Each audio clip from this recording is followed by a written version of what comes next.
Sidelines live production. I'm your host, Loren Meadows of GatorBaitMedia.com with the best shoe game in the Gator media. And the Gators are now on to the toughest schedule as they host USF this Saturday. What were your thoughts on the Gators dress rehearsal this past weekend? Edgar Thompson of the Orlando Sentinel gives us his thoughts on the Gators' performance and what the Gators may be in for the next 5 weeks. Later, to get to the lowdown on the USF Bulls, Noah Perdomo of Barstool USF joins the show to talk all things USF and what they may be able to do to pull the upset this weekend. And like we always do at this time, Kicks of the Week is in the building, as well as Hyper Have At It.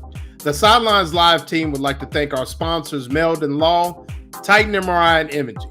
Subscribe to the Lowdown with Loren Meadows on YouTube and Facebook, as well as our partner shows on the Sidelines Live Network.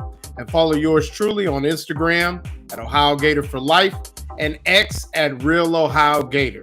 Let's get to it. I'd like to send a special shout out to our man, Buddy Martin, for all that he's done for the Lowdown with Loren Meadows and other shows on our network. As we continue to move on and continue to bring you great content, read yours truly as well as Buddy Martin, Franz Beard, and others at GatorBaitMedia.com. The Gators opened the week as a 17.5-point favorite over the USF Bulls, according to the MGM Sportsbook. Send us a little shot. What were your thoughts of the Gators this weekend? I mean, a lot of people thought that Long Island wasn't really going to be that tough of a task. Wasn't much to see. Saw DJ Lagway a little bit. He was about, he was okay. 15 of 18, I believe, for 100 some odd yards. Not much down the field. I think that, Long Island did a great job of taking some things away, kind of making things hard. Billy Napier talked about them, giving them some looks that they hadn't seen before. And with the limited practice, I thought Lagway, even though he may have been sacked a couple times, maybe missed a few checkdowns, the one thing he did was not put the ball in harm's way. And anytime you play in a lesser foe, you can find yourself in a lot of trouble if you start turning the ball over, things like that. One of the things I think that I was, and I hadn't been mentioned much, that I was less impressed with, and we'll get Edgar's take on that. Everybody talked about the offensive line and how they may have struggled, and Billy Napier spoke to it a little bit in his press conference, but I was actually a little disappointed with the way that the Gators blocked on the perimeter. I thought that some of those, had there been a little bit better position on some of those perimeter throws and things like that, that the Gators might have, been able to spring a couple of those to shout out to someone scanning the QR code. Appreciate you. But may have been able to get a little bit looser on some of those screens to Trey Wilson, things like that. But we saw good things out of J. Michael Sturdivant. I thought that Austin Barber played a really good game on the left side of the line. Excuse me. And, I thought the defense continued to have that bounce that you like to see from a team that ended the season on a hot streak, was playing really good football. And we had heard that the defense was a little further along than the offense, obviously with the limited availability of guys like DJ Lagway, Dallas Wilson. I think J. Michael Sturdivant was dealing with some issues as well.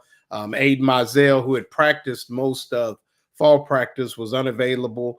And even without a guy like Caleb Banks, the defense was able to put pressure on Long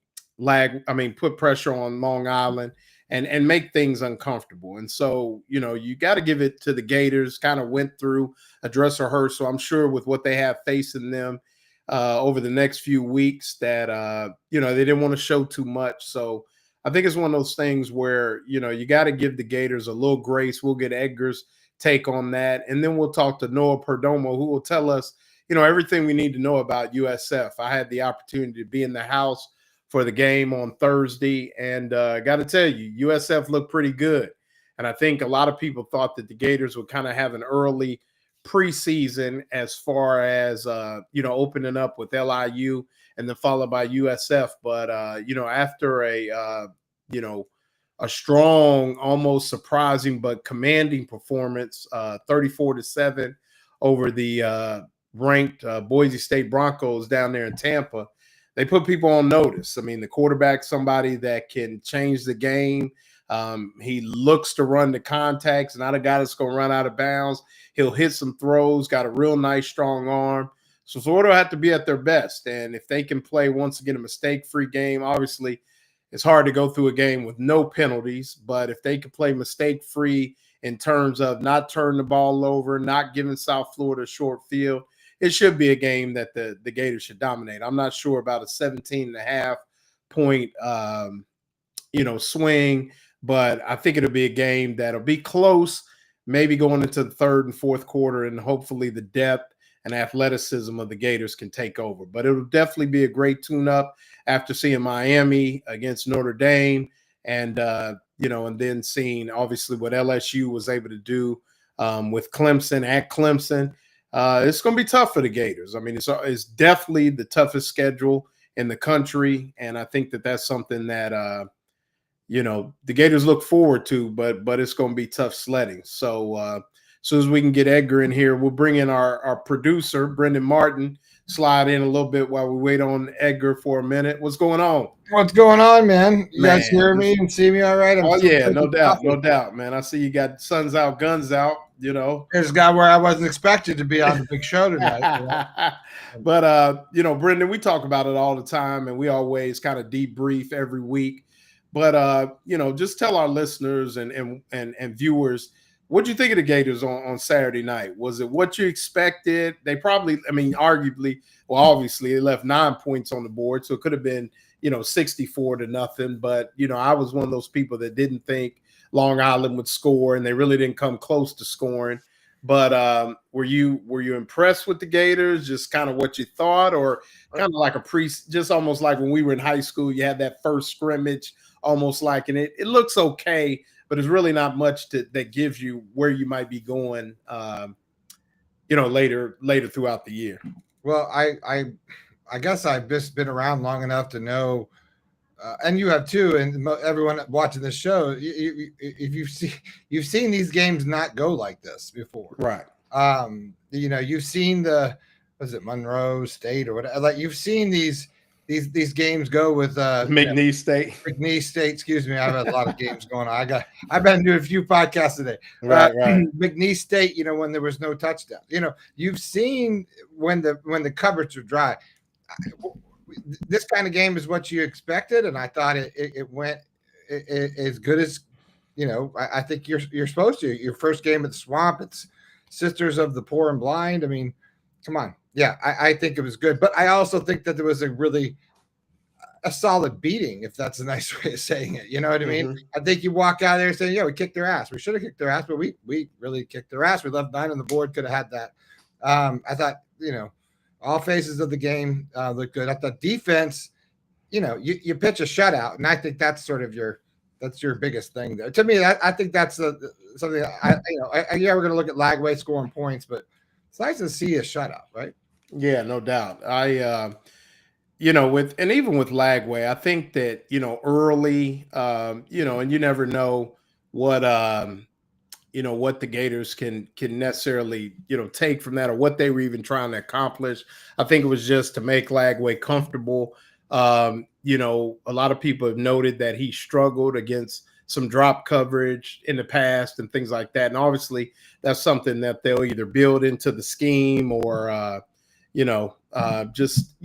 put things in place so he's ready to go. But, I thought all in all to be, as efficient from the standpoint of a percentage standpoint, even though he wasn't able to stretch it down the field, but still able to hit some nice passes in the red zone, throwing on the run, doing some nice things. I think you see what Lagway can be. Obviously, he'll have to be better, and we'll talk to Edgar about this. The one thing I will say before we bring Edgar in is what concerns me sometimes is when will his legs become a factor? I mean, I know he can move, but where you actually put stress on the defense being a threat in the running game at quarterback, and I think that's one of the things that if the Florida Gators could build that in, I think when you come up against some of those big boy defenses that you'll see in the next 2 to 3 weeks, that could be an added dimension where they don't know, is he going to catch it, hand it off to Bob, Jackson, and others, and then come out the back door, or is it, one of those things that, they're just going to be content to hand it off and let him sit back in the pocket and move the chains that way. So Trammell is looking pretty good too. Yeah, the backup, and I'll let Edgar Thompson, someone way smarter than me. Hey, welcome to the program. How are you? Yeah, how you doing, sir? Edgar Thompson of the Orlando Sentinel joining the show. How you doing? Don't know about that, Brennan, but yeah, I liked what Loren had to say a minute ago about DJ and the dual threat. Obviously, he's coming off some things, so you don't really want to push it in week one. But I get back to that Kentucky game last year. It might have been the first play of the game. I think Alexa, stop. Sorry. You know what? I started making dinner and I forgot this. And so no worries. Appreciate you. I got your meal on hold. So I got so sidetracked with 9 games today. Anyway, yeah. So remember the Kentucky game? I think it was the first play. He went around right end for about 13 yards, and Kentucky's defense all of a sudden was like, oh whoa. And they were on their heels all night, the Wildcats. Now, they weren't very good, but 48-point game that night, and Lagway was great. So that just alone, just showing that threat can do something. He looked a little, plodding. He does look, he doesn't look like quick, but he's got a calf injury he's coming from. He's also checking at 247. I don't know what they think about that. Well, that's what they're listing him as, 6'3", 247. I mean, he's a beast. It isn't like he's, jiggly or anything. Right. No. But you're not going to be as fleet of foot at 247 as you might be at 237 or whatever. 232. I don't know. This kid this week, 6'3", 232, and is a nice runner. I'm not saying DJ needs to lose 15 pounds. I'm just saying that's something to look at. He is a little – now, in terms of the throws, the Vernell Browne throw wasn't good, the one where he missed them. And he took a sack on the first play, and there were a couple guys kind of open. But the guy hadn't played 11 on 11 really until like a practice 2 weeks ago or something. So he was going to be knocking off rust. Not that concerned. To the Trammell Jones point, really huge to see that. This kid has been trending at practice. He's obviously seized the job. They brought in a guy to his fourth school in 6 years, Harrison Bailey, paid him pretty handsomely. And it doesn't look like he's going to be much of a factor, though he could if there are multiple injuries, which there have been. But look at the history. You can go back to like 17, even 16, right? Luke Del Rio nursing injuries. 17, they played 3 quarterbacks. 18, two of the biggest plays of the year, Lucas Kroll and Kadarius Toney threw the passes.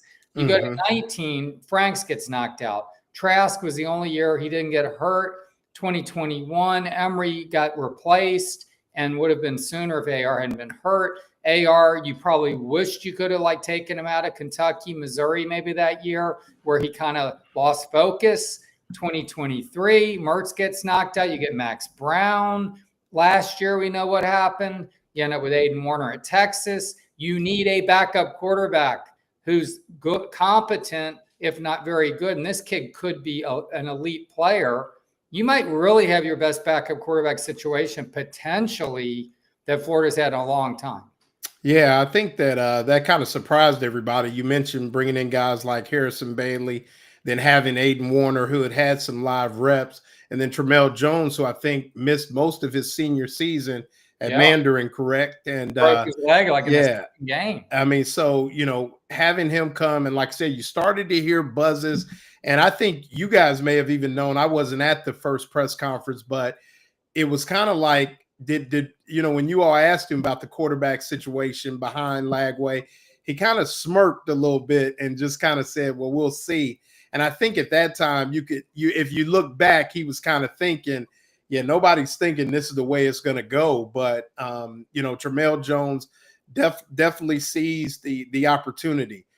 Anything else stand out to you about Saturday? I mean, maybe in a negative way, something. Obviously, people talked about the offensive line and how they weren't as solid as people may have thought. I mentioned I thought the perimeter, you usually see a Billy Gonzalez coach receiver group that can really block extremely well. I thought they did a very poor job on the perimeter at times with some of those screens when you're used to guys, under Gonzalez really taking advantage. Did anything else stick out that if you say maybe reason for caution or just something, or even just, at this early in the season, just things that really need to be addressed right now? I mean, Trey Smack misses from 49, hits from 56, misses from 39, hits from 41, I think. Hits one off the upright from 57. I don't know if it's a cause for concern. This guy missed 3 field goals last year, right? He missed 3 in one game. Now, one was 57 off the upright, which was kind of a cruel ending to a tough night. Now, I think he'll get it straight.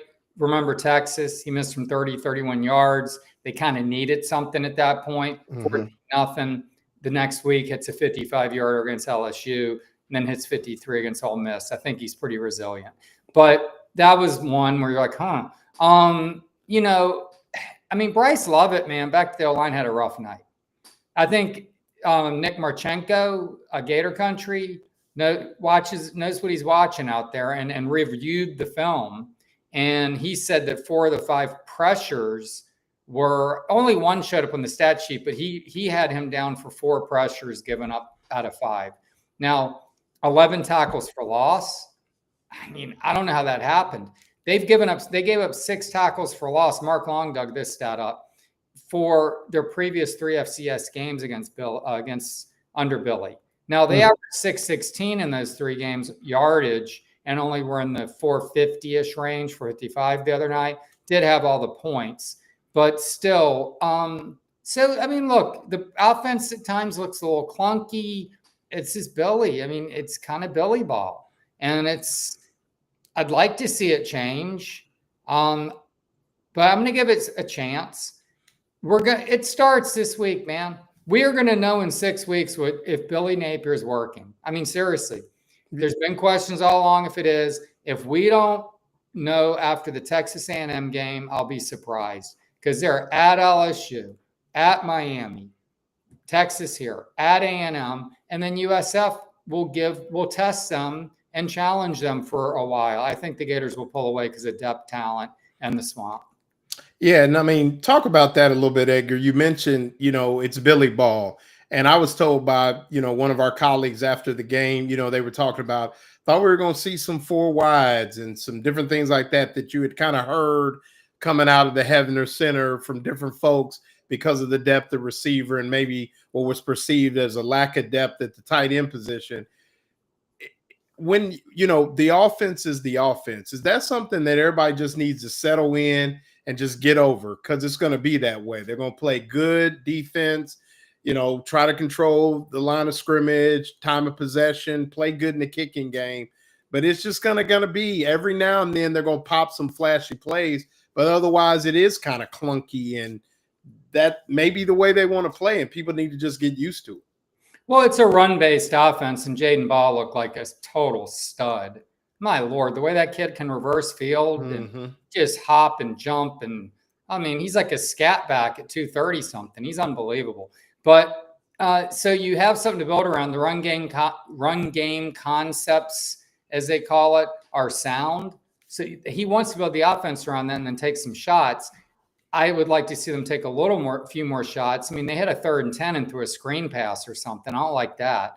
But you don't want to show much. It's LIU. But then again, I mean, it's not like people don't know your offense and haven't taken your measure over the last 39 games either, or 38 previous games. So, yeah, I mean, I don't know, man. Once Dallas Wilson's back, once Aiden Mizell, I think he's probably their 5th receiver. You get Wilson, you get Browne. Suddenly you have 2 true freshman receivers. You're going back to the Spurrier days when they had like Ike and Jaquez and Riedel coming in as youngsters and impacting. So it could grow for sure. I'd like to see, Amir Jackson maybe get involved. You hear things about him. Hansen caught a touchdown. I think he can factor in the pass game. And Jacoby Jackson, Baugh stole the show, just only 9 carries, but 11 yards a carry. He'll get going. So there's a lot to like about this offense, but it begins up front. And the O-line struggled. You're going to kill me. I got to go off video for a sec, man. I'm going to burn something. I'll be right back. No, but keep talking. No worries. Yeah, come back to us. But yeah, it's Edgar Thompson of the Orlando Sentinel. And Brendan, you talk about, just I think if you look at where this team is and how, I think if the thing that I guess gives me encouragement is Napier has been a different person in front of the media, in front of the people at SEC Media Days. It's like he thinks he has what he needs.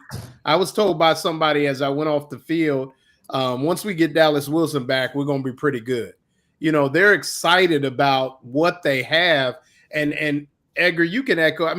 In the past few times we've spoke to Billy, and you've been there more than me, it is a little different. It's not a beating around the bush. At times he's a lot more forward, saying that on both sides of the ball, they got everything they need, or he feels like they do. Billy loves to build rosters. He's talked about it. Loves it. This guy watches like 650 players a year. He used to watch like 800. He's just into that.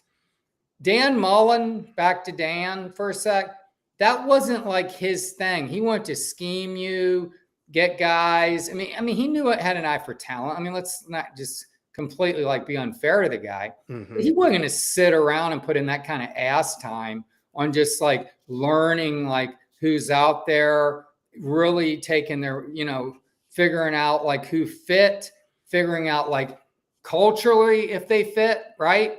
That's a big thing with Billy is how, these guys are all really, I think we got 23 guys, including media day until the opener.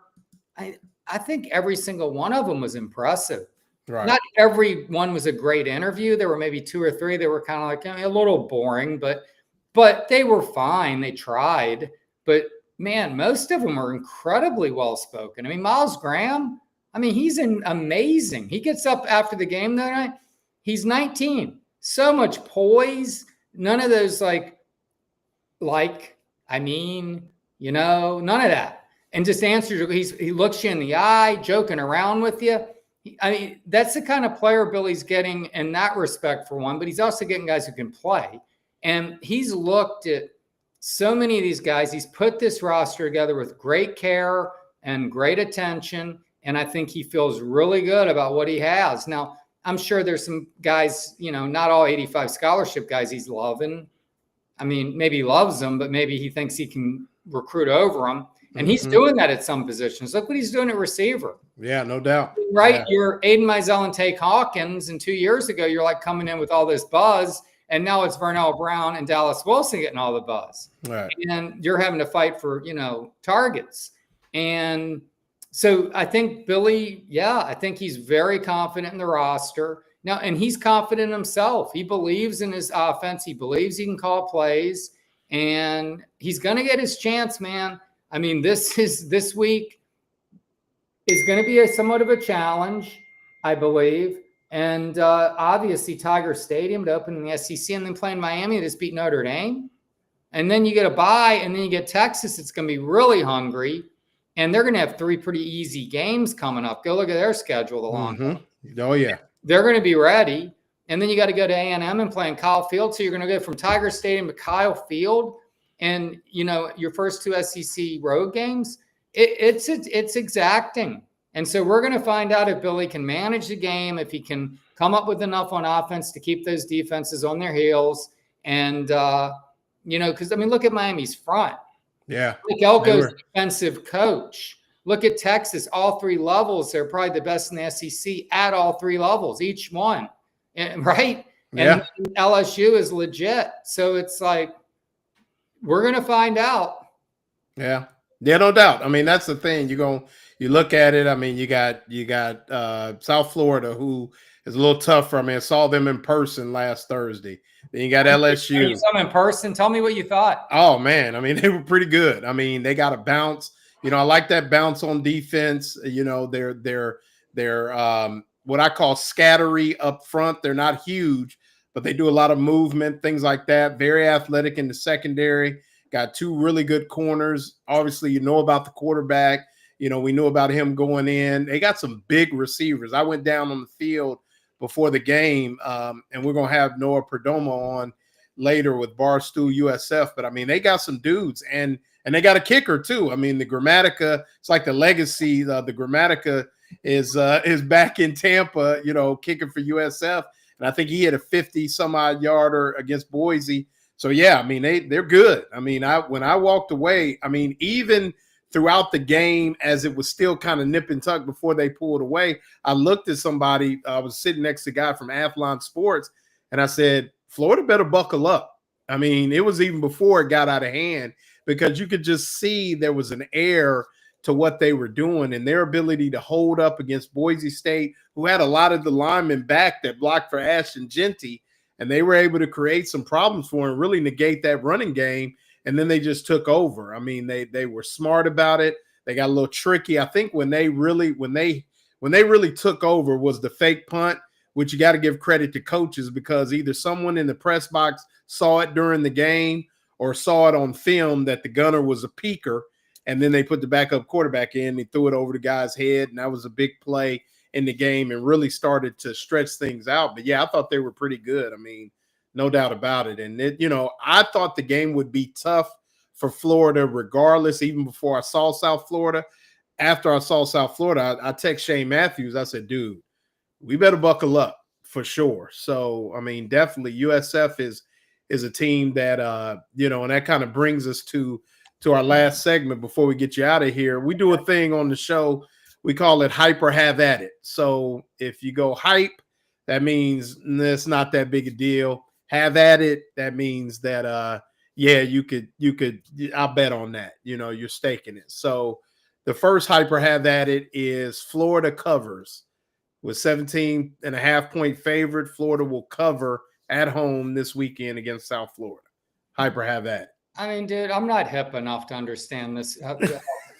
Yes or no? Then I picked them to cover. We do a podcast, Mark Long and I, called Swamp Things. Mm-hmm. A quick promo. Absolutely. But we did it today, and we usually preview on Thursday. And I wish I'd done this show first, because you gave me some stuff we didn't talk about, because we were kind of scrambling to get this thing after yesterday. We didn't do one. And we both picked them to cover. And I was kind of like, I think they're going to wear them down as the game goes on. I think they're going to pull away. I think I said that at the beginning. I think they're going to be able to wear them out, pull away, and I think the Swamp will, carry them to, I think, a pretty decent win. But I mean, it's going to be, if you're betting that game, you're going to be nervous. Yeah, I'd bet the under. I mean, I bet them not to cover. Yeah, I could see that. I'd say 35-21 or 28-14, something like that. I wish I'd picked the under at this point. All right. Well, you say you're not hip enough. Hyper have at it. Yes or no? After seeing Florida State and Miami, would it be good or bad or safe or unsafe to say right now Florida is the 3rd best team in the state of Florida as of today? That's hype. Okay. I think there you go. You getting there? You go. I think Florida can win at Miami. Honestly, I think Carson Beck is still kind of who he is. Mm-hmm. Wasn't that the throw where the great catch was made? Yeah. It should have been picked. I mean, the guy. He was sitting there waiting on it like a little league outfielder or something. If he just runs through the ball, it's an interception to end the half. Yeah. Well, you remember last year. He's just like taking. He's kind of reckless, right? So we'll see about him. Florida State, I don't know what happened with Alabama. Malzone can drop some plays, and when he has a running quarterback, he can really run offense, man.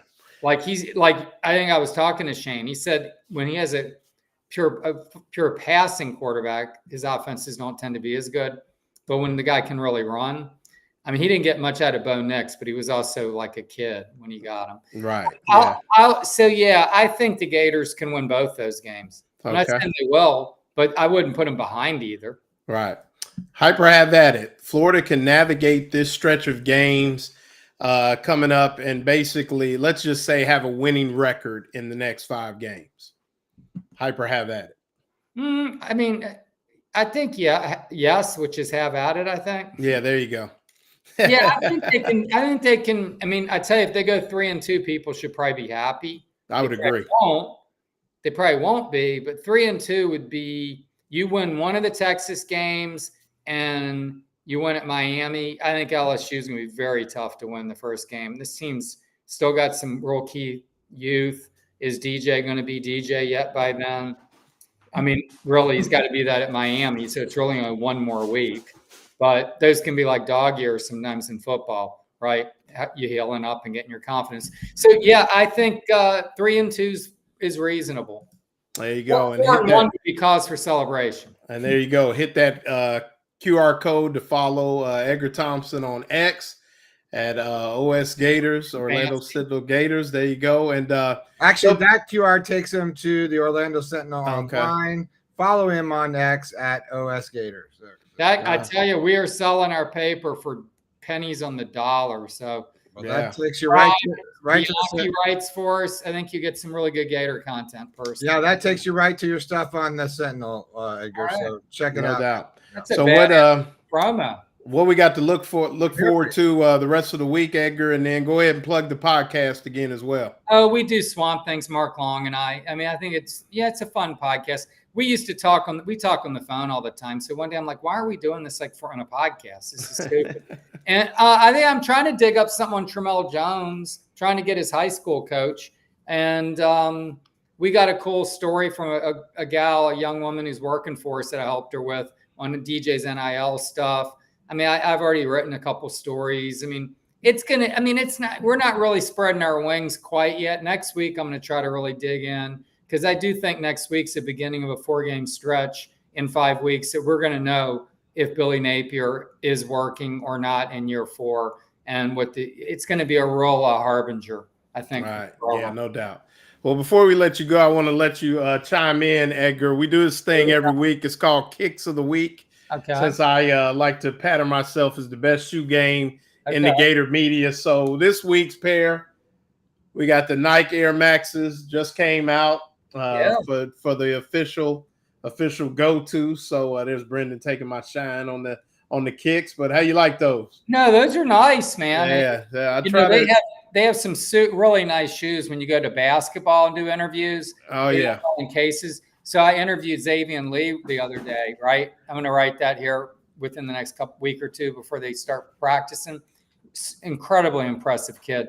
But he was wearing these, what are they, man? They're like pastel colors. They look like an impressionist painting or something. Right. What are they called? Are they Tatum? Are they Jason Tatum? Oh, yeah, probably the Tatums. Yeah, a lot of guys wear the Tatums. Yeah. I was looking at those going, I'd wear those. I like them. But those are nice, man. Yeah, well, like I said, we try to the next 10 weeks, we're going to basically throw out some shoes that you can wear to the Gator games. So for our fans and things like that. But Edgar, appreciate you coming on, man. Sorry to interrupt your culinary experience, but I appreciate everything you do, man. And like I give a lot of guys their flowers because for somebody like me being new to this, and you've always been gracious and always willing to share information, and I really appreciate that. Appreciate you coming on. Well, you know your stuff, man. Appreciate you. Appreciate you, man. Thank you, man. All right, thanks a lot. Talk to you soon. Take care. All right, we got your next guest in, sir. Oh, yeah, absolutely. Bring him on in. We're joined by Noah Perdomo. Am I saying that right, Noah? Yes, sir. Is it saying that right? Good. A Barstool USF's going to talk to us to break down the Gators. But first, we got to hit our sponsors, pay some bills. We want to talk about Meldon Law, the only official law firm of the Florida Gators, proven and skilled lawyers since 1971. The Meldon Law Firm is opening offices all throughout the Lake City, Gainesville, Ocala. I think they're all the way down to maybe West Palm Beach. We're just doing a lot of great things in the Gainesville community. And, of course, for the Florida Gators, going back to where they bought a truck for the band to carry their equipment. They have giveaways. If you get online, hit that QR code. If you're looking for a lawyer and that's not something that Meldon Law necessarily takes care of, they can get you to somebody who can help you with your legal needs. Meldon Law, proven and skilled injury lawyer since 1971. We won't back down. And with that, we bring in Noah Perdomo to talk about the USF Bulls. I was with Noah last Thursday when the Bulls pulled off what a lot of people call the upset. But if you look at it and you were there, not an upset at all, Noah. What's been the buzz on campus as they get ready to take the trip up to Gainesville? Oh, man, there's a lot of hype around this football team right now. Students that don't normally follow the team, people DMing me, the page has grown a lot recently. This was our first ranked win since 2018. And, this game really proved to the fan base that, Golesh can win the big game. That's been a concern the last 2 years. While he has engineered a pretty good turnaround down here in Tampa, he hasn't. He's kept games competitive. He's kept games close, but he hasn't really been able to pull out that victory. Many people remember the game in Alabama last year where USF had Jalen Milroe and the Crimson Tide on the ropes deep into the fourth quarter, but ultimately weren't able to close this out. So this was a huge sigh of relief for the fan base. The schedule started off with 3 ranked teams in a row. So the goal going into the season was to just, if we could go 1-2, then we'd be in a great spot. We've got the 1 win out of the way. So, now USF isn't really playing with any pressure. They've got nothing to lose and everything to gain. And I think that can make them a really dangerous team here. Yeah, and speak to this game has suddenly become kind of a quarterback battle, so to speak. 2 high-profile quarterbacks. Everybody knows about DJ Lagway, but tell our listeners and viewers about this quarterback that you all have. Mr. Browne, as I call him. As he kind of proved himself, and I always knew he was good, but seeing him in person, I was really impressed with him. His command of the offense, the ability to control tempo, and to be able to make a lot of great throws. But just speak to what he's able to bring to this offense and just his identity, his ability to lead this football team. Yeah, absolutely. It's not really a hot take to say that he's the best quarterback in the group of 5 right now. He's a big dual threat QB, 6'3", 230 pounds, runs really well. A lot of clips and highlights of him just trucking Boise State defenders in that game. I think he's a name to keep an eye on here this season. I think he has potential, even beyond his days at USF. And I think this matchup against Lagway is really interesting. 2 different types of quarterbacks, but, Byron Browne, his ball security is elite. He hasn't thrown an interception since November of 2023. Wow. And now that comes with some negatives too. He tends to eat a lot of sacks rather than getting rid of the ball or trying to force a play, which, has its positives and negatives, but his arm strength is elite. It's as good as any NFL QB. His problem has always been his accuracy with the deep ball. Back in 2023, when he had those elite stats, he was still missing quite a few throws, 20 plus air yards down the field. But it looks like he really cleaned that up in the game against Boise State. Worked on it a lot in the offseason, and we're really seeing the fruits of it here. Yeah, and the one thing I was impressed with, I was down on the field, and they got some dudes. Look at those receivers, man. They're big. And I mean, are a lot of those guys? I mean, I don't follow. Are a lot of those guys homegrown? Are they transfers? Were some of them? I mean, this group. I mean, like number 16 is enormous, and then and then I think it was number 2 who was having a nice game. Caught the ball over the middle, and I looked at you and said, he's 6'2". They don't look that big, but I mean, they got some guys that can run, can stretch it, and it's just funny that, I mean, they've got some guys, and up front, they're on both sides of the ball. I mean, the way they built this team, I mean, give us some names that maybe will be known to Florida fans maybe after Saturday, not with the last name Browne. Yeah, absolutely. Keyshawn Singleton, I think, is the name that most people need to remember. He's 6'3", 215 pounds, recruited by USF. He sat the bench most of his freshman year, came on in the second half of last year, and with the departure of Sean Atkins, who was our number 1 wide receiver for about 5 years, Keyshawn Singleton's the one expected to come in and fill that role. And he did an amazing job with that on Thursday night. 5 receptions for 93 yards and a touchdown.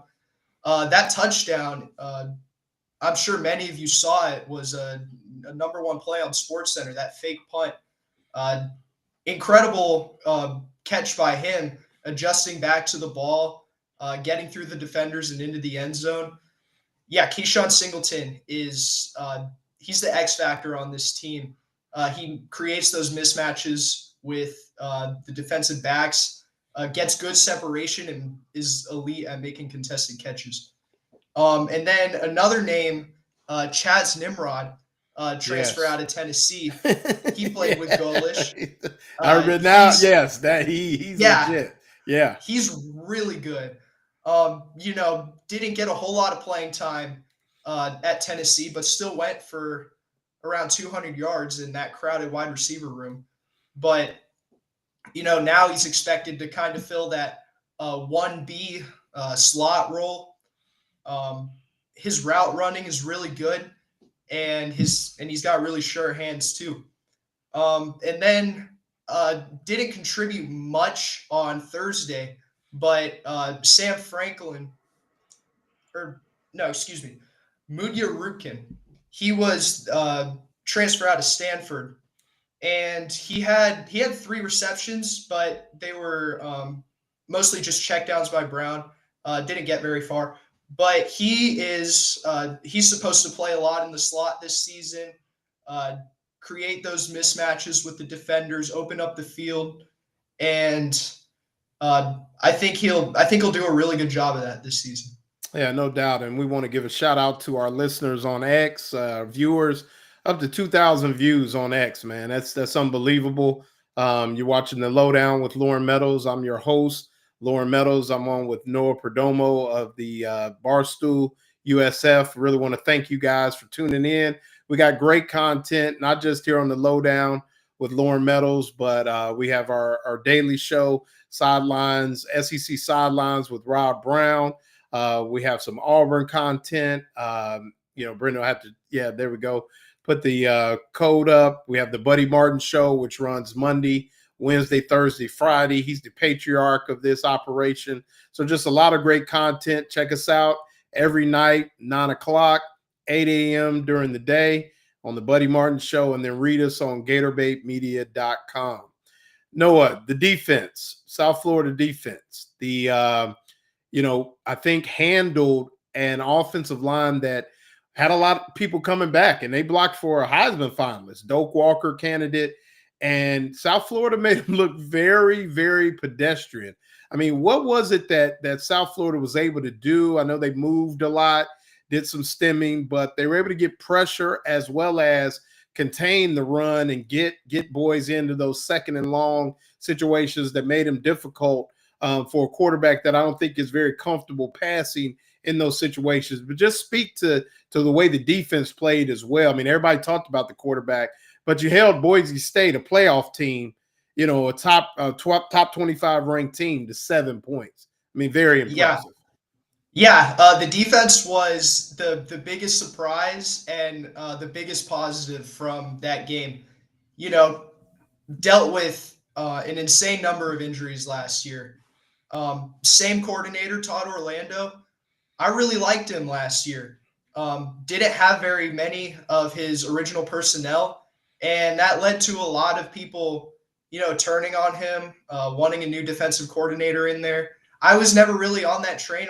I wanted to see what he could do with a healthy defense, and man, did he prove a lot of people wrong on Thursday.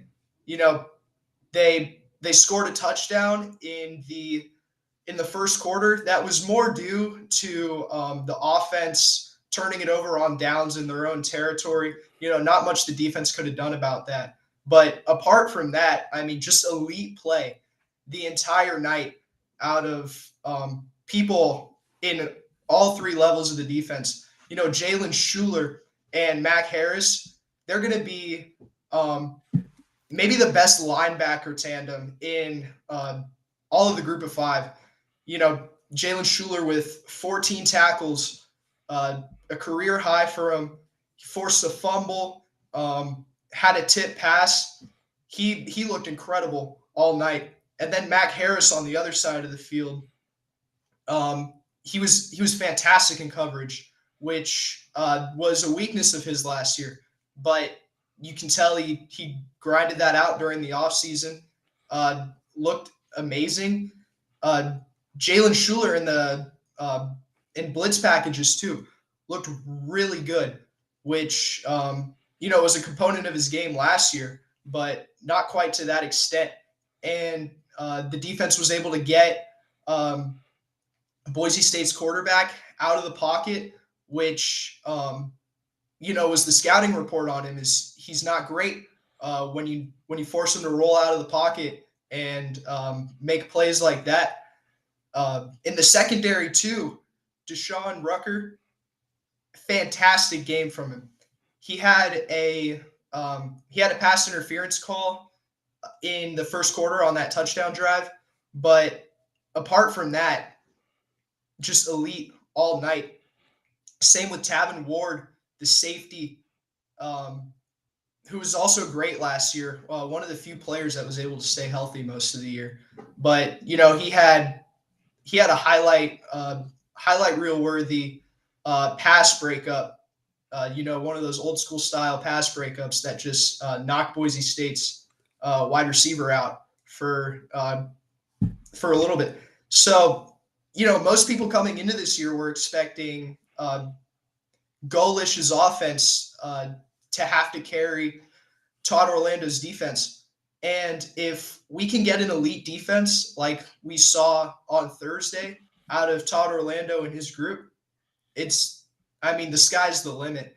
The rest of this team is, obviously the offense putting up 34 points on a very good Boise State defense was incredible. But I think the more impressive aspect was holding a ranked former playoff team to only 7 points, which that was the most impressive aspect of the game to me. No doubt. And and then we talked about it. Kicking game could be key in a close game, and obviously Florida has Trey Smack, who struggled a little bit, but like I told somebody, if you played golf before, sometimes your driver, your putter ain't there, for the day. But South Florida has a familiar name to Bucks fans kicking for them, and he does a great job as well. Yeah, Nico Grammatica, son of Mason Grammatica, who longtime Bucks kicker. But Nico, he was very impressive last year. Golish kept him in a timeshare though with John Cannon, who transferred to, I think it was Wake Forest in the offseason. But and so now Nico has that all to himself, a full-time kicker role. And we're all very excited about that over here. Last year in the game against Miami, hit a 56-yarder. In the last game against Boise State, hit a 52-yarder, which he cleared by quite a bit. Yeah, it was good from 60.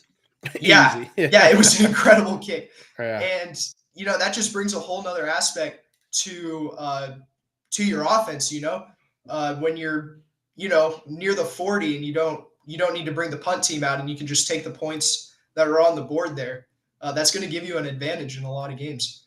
Yeah, no doubt, man. So are you going to be able to make the trip? You making the trip this weekend? I am making the trip. I'm making right, the 2-hour drive up to Gainesville. All right, well, you make sure you holler at me, man. I kind of come up in the press box for a minute and then I got to go sit with the wife at home games. So, but we'll definitely make sure we link up. But like you said, everybody's getting excited. Everybody's involved. It'll be nice to see the USF crowd come in for a home game. I think the last time, it was here as well, but not as much fanfare. I think this will be a lot bigger deal this weekend. So, be bold. You giving me a prediction? What'd you think? You saw Florida, you saw USF. What do you think? I mean, you could be a homer, you could not be a homer. It's up to you. It's your call. I think one thing a lot of Florida fans are forgetting is that game just a few years ago where USF walked into the swamp. Terrible team, horrible team that year.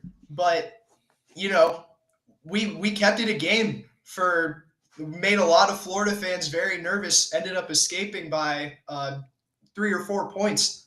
But, this South Florida team is miles ahead of that one that came in there. And I mean, obviously Florida's improved too, but I think there's a real path here for a South Florida upset. The biggest advantage to UF though is going to be the trenches with their defensive line against our offensive line. That was about the only area that South Florida struggled in, was keeping Byron Browne on his feet and giving him a clean pocket. And while Boise State has a very good D-line, obviously we're going up against an SEC defensive line here, and we're going to need to make those improvements. But if USF can give Byron Browne time to find his receivers, roll out of the pocket, make those runs like he's so good at doing, I think we're looking at a really scary game for the Gators here. And I think the spread's 17.5. I think that's ridiculous. I think USF covers that by quite a bit. But my final score prediction is going to be UF 28, USF 24. Okay, so another close one in the swamp, just like a few years back. And, no doubt. And let's talk about Titan MRI. Titan MRI and Imaging has acquired Highfield MRI. Joe Calorio started Highfield MRI in 1997. Now he's back. Titan MRI and Imaging has 3 locations, 2 in Gainesville, and one now at the Millennium Center, Park Avenue location, and one in Lake City, serving all of Columbia County and Valdosta, Georgia. Titan MRI and Imaging offers the same great customer service. MRIs, CT scans, x-rays, and ultrasounds, easy scheduling with lots of options, including evenings, larger MRI machines for patient comfort. Coming soon to Ocala to better serve Marion County and the surrounding area.